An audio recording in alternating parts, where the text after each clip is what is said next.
There was something about my roommate that made me uncomfortable from the moment I met her. I couldn't put my finger on it. Just a feeling, an uneasiness in my spirit. But at a church women's retreat, you don't expect betrayal. You expect sisterhood, prayer, worship, transparency, safety. You expect to grow closer to God and closer to the women in your congregation. You expect blessing, not devastation. You expect covenant keeping, not covenant breaking. So I pushed down the discomfort, told myself I was being paranoid, tried to embrace the weekend with an open heart. I had no idea that 3 days in cabin 12 with a stranger named Tiffany Monroe would expose the biggest betrayal of my life and shatter everything I thought I knew about my marriage. My name is Jasmine Williams. This is the story of the church women's retreat that was supposed to refresh my spirit, but instead revealed the truth I'd been missing for 18 months. Pine Valley Christian Conference Center, November 7th through 9th, 2019. Grace Community Church in Richmond, Virginia, our annual 3-day women's retreat. 75 women gathered for a weekend, away from the noise of daily life, away from work and obligations and distractions, to focus on God, to worship freely, to receive ministry, to connect with our church sisters. The theme for the weekend was Covenant Keepers, Honoring Sacred Commitments. Workshops on prayer, marriage, spiritual warfare, faithfulness, integrity. Minister Patricia Holmes from Charlotte was our keynote speaker, known for powerful teaching on living with honor and keeping your word before God. I'd been attending these retreats for 8 years, every November since I joined Grace Community in 2011. They were always life-giving, always powerful, always exactly what I needed. This year felt especially important. I'd been feeling disconnected from God, disconnected from my husband Derek, disconnected from myself. Work had been overwhelming. I'm a supervisor at the Department of Social Services, handling crisis after crisis with families in chaos. My marriage felt distant, though I couldn't articulate exactly why.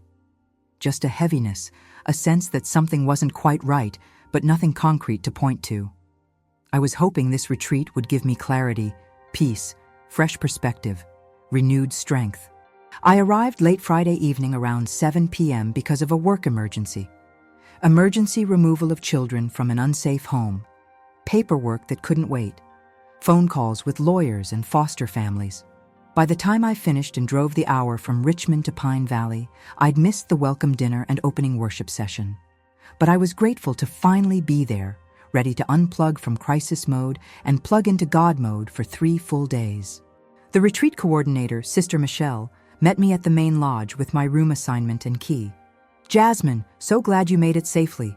You're in cabin 12 with Tiffany Monroe. She's new to Grace Community, just started attending about 3 months ago. Really sweet young lady. Came to the retreat by herself, doesn't know many people yet. I thought it would be perfect for you to room with her, help her feel welcomed and connected. You're so good at that." I smiled, thanked her, took the key. Cabin 12 was a short walk through the woods, one of the smaller 2-person cabins tucked among the pine trees. I could hear laughter and worship music drifting from some of the other cabins as women settled in for the weekend. The November air was cold and crisp, my breath visible in small clouds. I pulled my jacket tighter and followed the path to cabin 12. I knocked on the wooden door, heard footsteps inside, then the door swung open. And there she stood. Tiffany Monroe, 29 years old, beautiful, light brown skin, long curly hair pulled into a loose ponytail, bright, welcoming smile. She wore black leggings and a burgundy long-sleeve top with Grace Community Church printed across the front. "Hi, you must be Jasmine. Come in, it's freezing out there." She stepped aside, gesturing warmly for me to enter. I walked into the small cabin with my overnight bag. Immediately took in the space, cozy and intimate. 2 twin beds on opposite walls with matching quilts.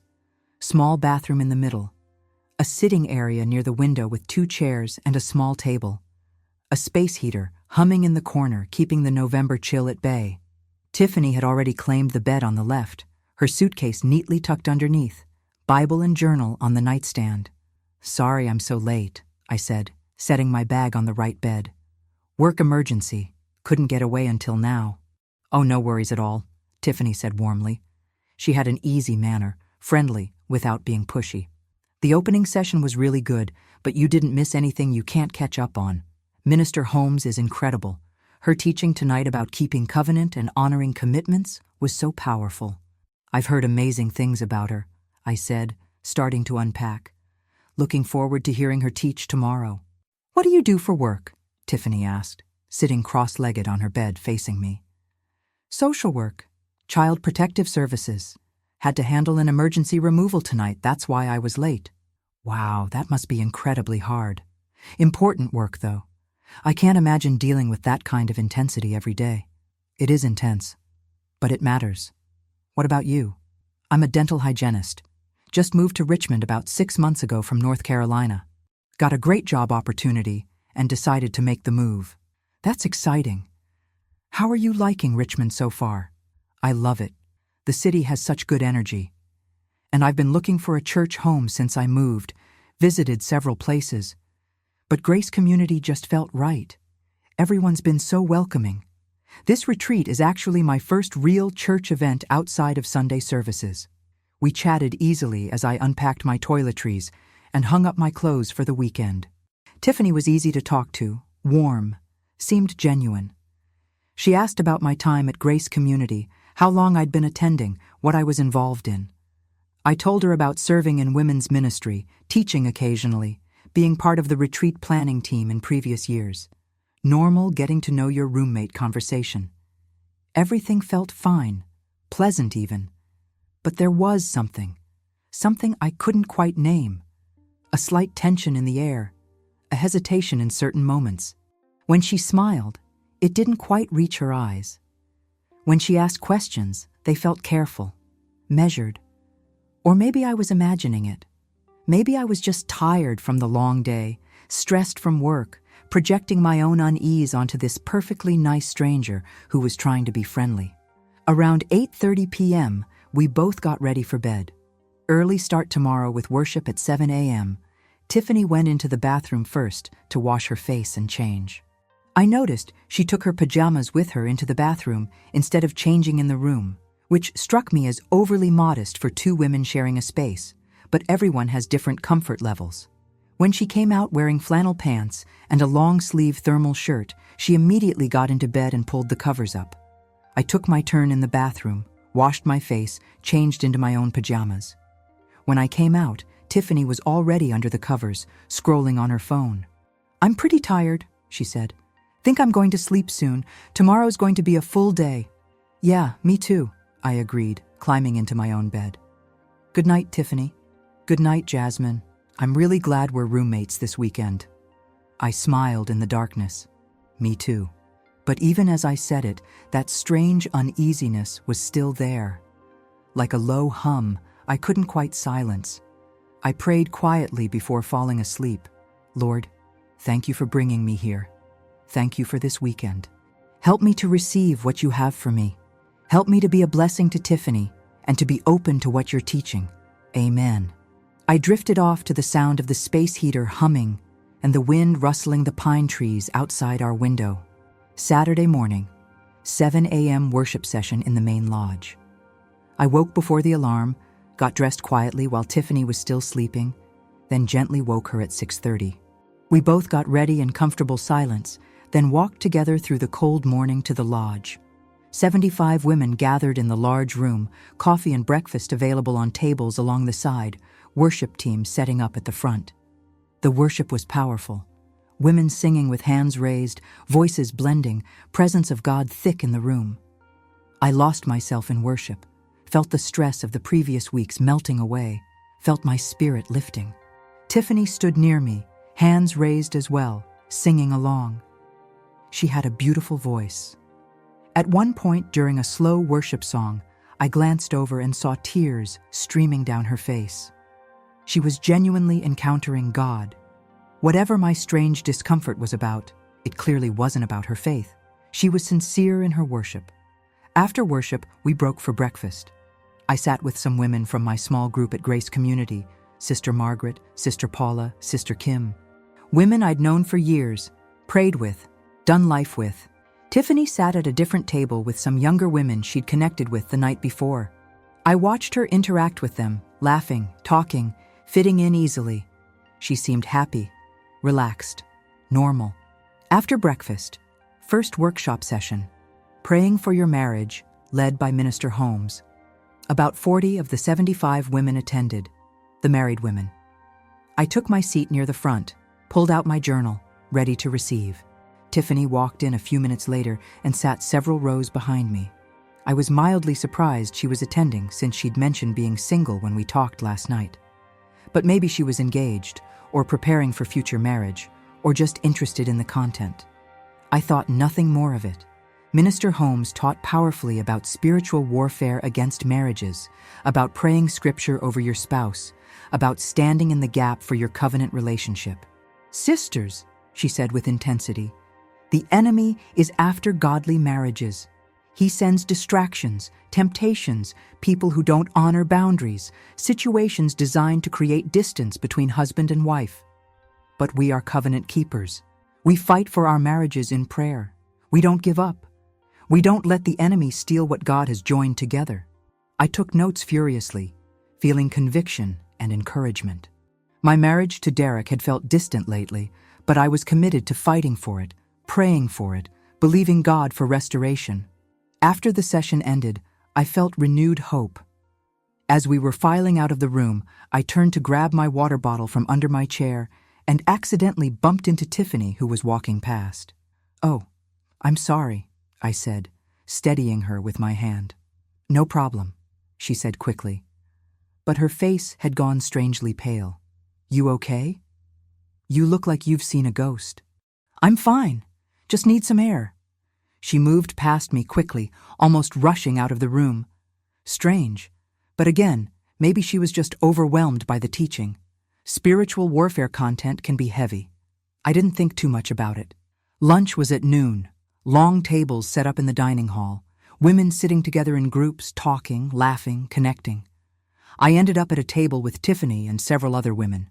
The conversation flowed easily, talking about the morning sessions, sharing testimonies, discussing what God was speaking. At one point, Sister Margaret asked me, "How's Derek doing? Haven't seen him at church the last couple Sundays." "He's been traveling a lot for work," I said. "Pharmaceutical sales keeps him on the road. But he's good, working hard, supporting me being here this weekend." I noticed Tiffany had gone very still. She wasn't eating anymore, just staring at her plate. Her face had that same pale look from earlier. "Derek's such a good man," Sister Paula chimed in.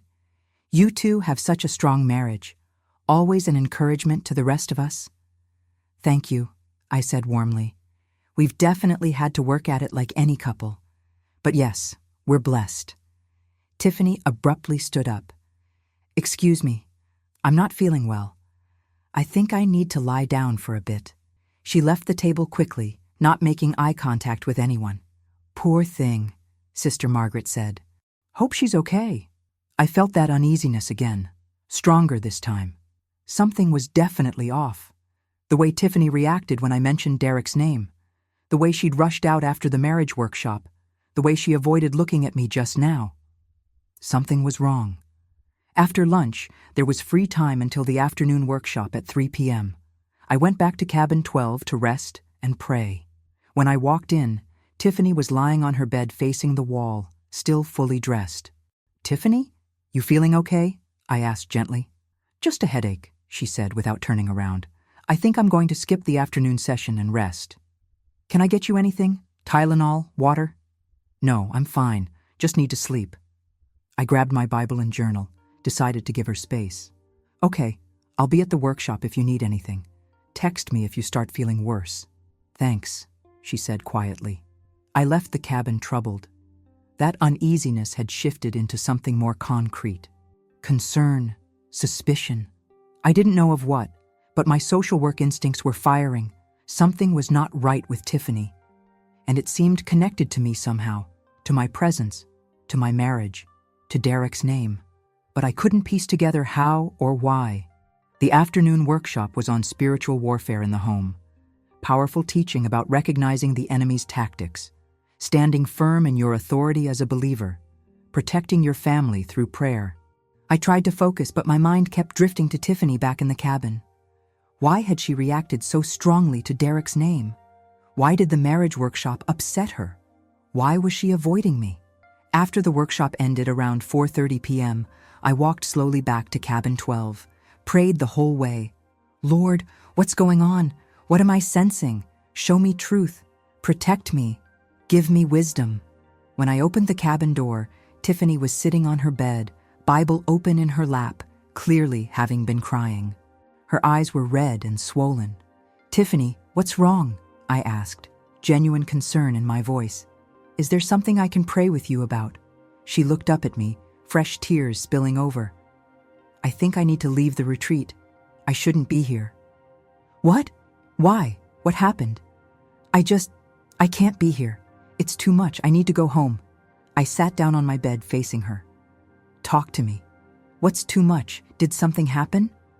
She shook her head, wiping her eyes. "I can't explain. I just need to leave.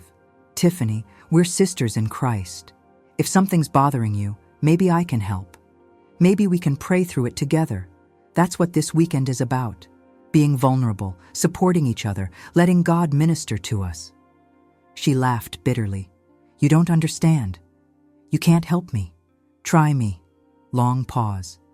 She stared at me, seemed to be wrestling with something. Then she said quietly, "Do you love your husband?" The question caught me completely off guard. "What?"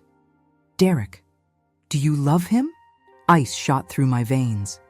How did she know my husband's name was Derek? I'd mentioned his name at lunch, but the way she said it now, with such familiarity, such weight, wasn't the way you say a stranger's name you just heard in passing. "Why are you asking me that?" She didn't answer, just looked down at her Bible in her lap. "Tiffany, how do you know my husband's name? You mentioned it at lunch. You're saying his name like you know him. How do you know Derek?" She was crying harder now. My heart was pounding.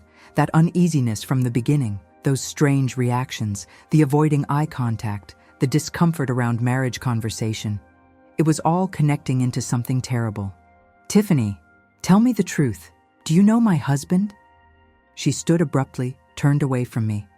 "I need to pack. I need to leave." "No." My voice came out harder than I intended. "You're not leaving this cabin until you tell me what's going on." "How do you know Derek?" She stood frozen, back to me, shoulders shaking. Then slowly, she raised her left hand, the one that had been covered by long sleeves since I met her, and she pushed the sleeve up her forearm. And there, on her wrist, in elegant black script letters permanently inked into her skin, was a name. Derek, my husband's name, tattooed on my roommate's wrist, at the church women's retreat, in the cabin we'd been sharing, while we'd been praying together, while she'd been worshiping next to me, while I'd been completely, utterly, devastatingly unaware that the woman assigned as my roommate for a weekend about covenant keeping had my husband's name permanently marked on her body.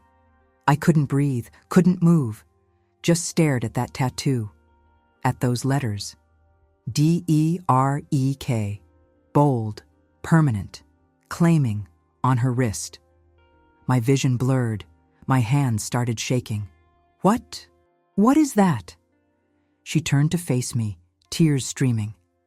"I didn't know. I swear I didn't know." "Didn't know what?" My voice sounded distant, like it was coming from someone else. "That you were his wife. He told me he was divorced. He said his ex-wife lived in North Carolina. He said they'd been separated for 3 years. I didn't know he was still married. I didn't know you existed. I didn't know until yesterday when Sister Michelle told me my roommate's name was Jasmine Williams, and I realized—" She broke off, sobbing. The room tilted. I gripped the edge of my bed to steady myself. You're seeing Derek? My Derek? My husband?" She nodded, still crying. "For about 1.5 years, since June 2018. We met at a dental conference in Charlotte. He was there representing a pharmaceutical company. We started talking, exchanged numbers, started seeing each other when he traveled. He told me he was divorced. He said his marriage ended years ago. He said he kept his ring for sentimental reasons, but he was free. I believed him. I fell in love with him. I got his name tattooed 6 months into our relationship because I thought we had a future. I thought he was mine. I was going to be sick, actually physically sick, a year and a half, since June 2018. That's when Derek started traveling more, when he started working late, when he became distant, when our marriage started feeling off. All of it. All the signs I'd noticed but dismissed. All the red flags I'd prayed about but rationalized. All of it had been this, an affair, with Tiffany, who was now standing in front of me wearing his name on her skin. "You moved to Richmond," I said slowly, pieces clicking into horrible place. "You started attending Grace Community, our church, where Derek and I serve, where we lead marriage ministry together. You came to our church." "He told me he didn't attend church regularly," she said desperately. "He said he used to go to Grace Community but stopped after his divorce. I thought it would be safe. I wanted to find a church home, and it seemed like a good option since I'd heard good things about it. I had no idea he was still actively attending. No idea he was in leadership. No idea you existed as his current wife. When I saw him there the first Sunday I attended, he looked terrified. Pulled me aside after service, told me I needed to leave, find another church. But by then, I'd already connected with people, signed up for this retreat. I didn't understand why he was panicking until yesterday when they told me who my roommate would be. That's when I knew. That's when I realized he'd lied about everything. I stood up slowly, walked to the small bathroom, locked the door, sat on the floor, and I let myself feel it. All of it. The betrayal, the lies, the 18 months of deception, the marriage ministry we led together while he was sleeping with someone else, the prayers I'd prayed for our marriage while he was texting her, the nights I'd waited up wondering where he was while he was with her. All of it crashed over me like a wave, and I sobbed into my hands, trying to stay quiet, trying to hold myself together while everything inside me shattered. After several minutes, I heard a soft knock on the bathroom door. "Jasmine, I'm so sorry. I know that doesn't mean anything, but I'm so sorry. If I'd known he was married, if I'd known you were real, I never would have. I'm not that person. I don't do this." I thought he was telling the truth. I stood up, splashed cold water on my face, looked at myself in the mirror. My eyes were red and swollen. My face looked hollow. But behind the devastation, there was something else. Clarity. Finally, after months of feeling like something was wrong, I knew. God had answered my prayer for truth. Not in the way I expected, not in the timing I would have chosen, but he'd answered. He'd put me in a cabin with the woman whose wrist bore the evidence I needed. He'd exposed what needed to be exposed. I opened the bathroom door. Tiffany was sitting on her bed, Bible still in her lap, looking broken. I sat on my bed facing her. "Show me the tattoo again." She hesitated, then slowly pushed up her sleeve. There it was. Derek, my husband's name, permanently etched into her skin. "When did you get this?" "December 2018, our 6-month anniversary." 6 months. While I was planning our church's Christmas service. While I was buying Derek's Christmas gifts. While I was believing his lies about working late. She was celebrating their 6-month anniversary by marking her body with his name. "Do you have pictures together? Evidence of the relationship?" She nodded slowly. "On my phone." "Why?" "Because when I confront him, I want proof. I want every lie documented, every receipt, every text, every photo. I want everything." She picked up her phone with shaking hands, opened her photo gallery, handed it to me. I scrolled through months of images, Tiffany and Derek at restaurants, at hotels, at the beach, kissing, holding hands, looking at each other like they were in love. Captions on some, "My person." 6 months with my favorite human. Forever with this one. I took screenshots of everything, sent them to my own phone. Then I opened her text messages with him. Thousands of texts. Love messages, plans to meet. Him telling her he missed her. Her telling him she loved him. Him sending her money for bills. Recent messages from yesterday. How's the retreat? Wish you were here. Miss you, babe. While I was driving to this retreat, he was texting her. While I was praying for my marriage, he was planning his next visit with her. I handed her phone back. I need you to do something for me. Anything, she said quietly. I need you to stay here tonight. Don't leave. Don't text him. Don't warn him. I need time to process this, pray, figure out my next steps. Tomorrow morning, I want you to pack your things and leave the retreat early. Tell Sister Michelle you have a family emergency. Don't make a scene. Just go quietly. Can you do that? Yes. I'll do whatever you need. And Tiffany? I looked at her directly. I believe you didn't know he was married. I believe he lied to you about being divorced. You're a victim of his deception too. But you also chose to believe lies because they were convenient. You chose not to ask harder questions when things didn't add up. You chose to keep seeing him even after you saw him at church and realized something was wrong. Those were your choices. And now you're wearing the consequences on your wrist, literally, forever. She looked down at the tattoo, fresh tears falling. I know. I'm getting it removed as soon as I can afford the treatments. Good luck with that. It's expensive and painful and takes months, but maybe that's fitting. Quick to mark yourself for someone. Long to erase the evidence. We spent the rest of the evening in tense silence. Neither of us went to dinner or the evening session. Just sat in that cabin, processing in our own ways. Around 9 p.m., Tiffany spoke quietly. For what it's worth, the marriage workshop this morning destroyed me. Listening to Minister Holmes talk about fighting for covenant, about the enemy sending people to destroy marriages. I sat there knowing I was that person. I was the enemy's tool. Even if I didn't know it fully, I was still being used to destroy something sacred. I've been crying and repenting all day. That's why I wanted to leave. Being here, at a covenant retreat, while wearing this tattoo, while knowing what I've done, it's unbearable. Good, I said without sympathy. It should be unbearable. That's called conviction. That's the Holy Spirit showing you the weight of sin. Don't run from it. Sit in it. Let it change you. Let it make you someone who asks harder questions next time. Someone who values covenant even when it's not yours. Sunday morning, final worship session. I went alone. Tiffany stayed in the cabin packing. The worship was powerful, women crying and repenting and recommitting to God. Minister Holmes preached on consequences and restoration. When we break covenant, there are consequences. Not just for us, but for everyone connected to us. But God is a God of restoration. When we truly repent, when we turn from sin, when we choose righteousness, He can restore what was broken. Not always in the way we expect, but in the way that brings Him glory. I stood with tears streaming down my face, hands raised, surrendering my marriage to God, releasing Derek, releasing the dream of what I thought we had, releasing control. Lord, you exposed this for a reason. Show me what comes next. Give me wisdom. Give me strength. Heal me. Use even this for your glory.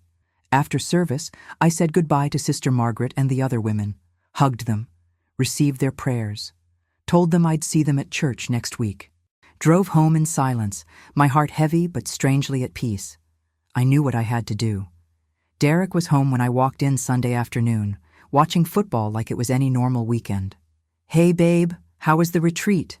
he asked casually. "Life-changing," I said, setting my bag down. "Sit down. We need to talk." His face changed, something in my tone. "What's wrong?" "I met Tiffany this weekend." All color drained from his face. Complete, absolute, instant terror. "What?" "She was my roommate. At the retreat. For 3 days.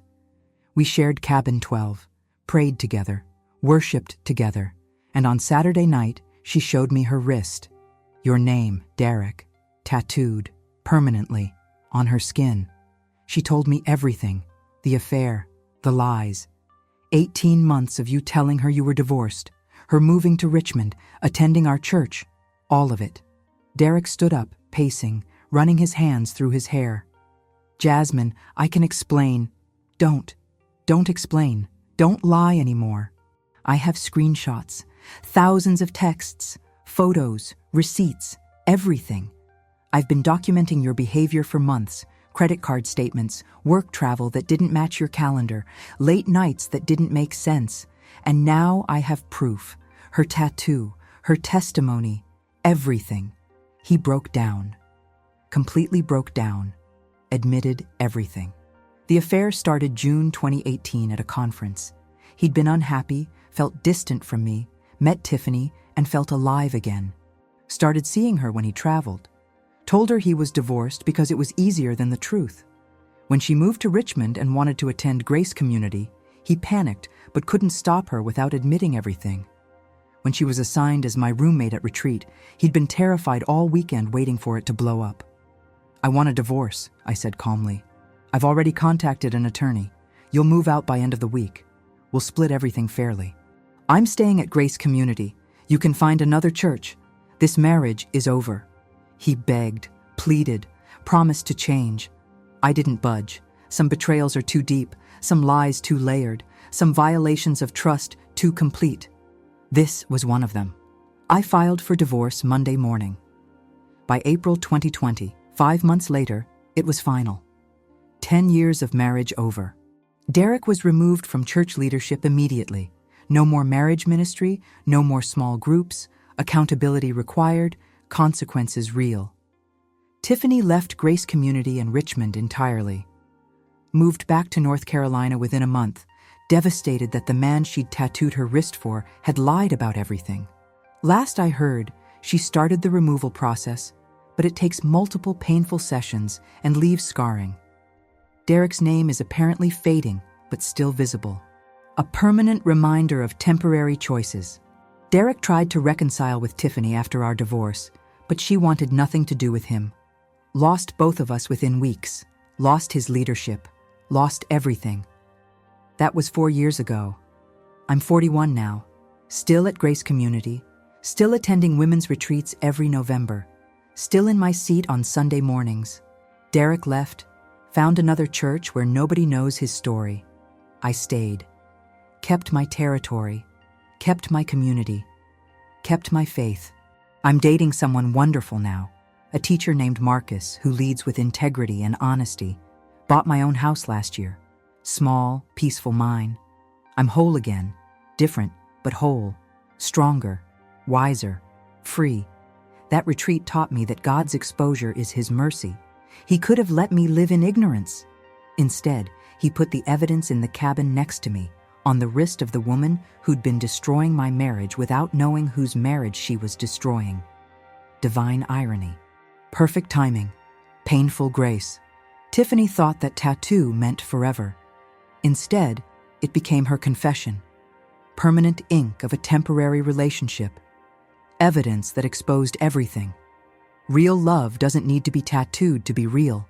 Real covenant honors boundaries even when no one's watching.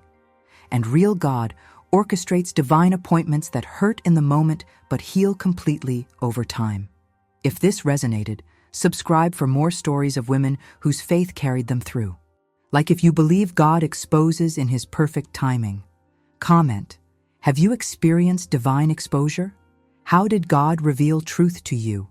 Remember, permanent marks of temporary relationships only create permanent evidence. Real covenant doesn't need ink. It needs integrity.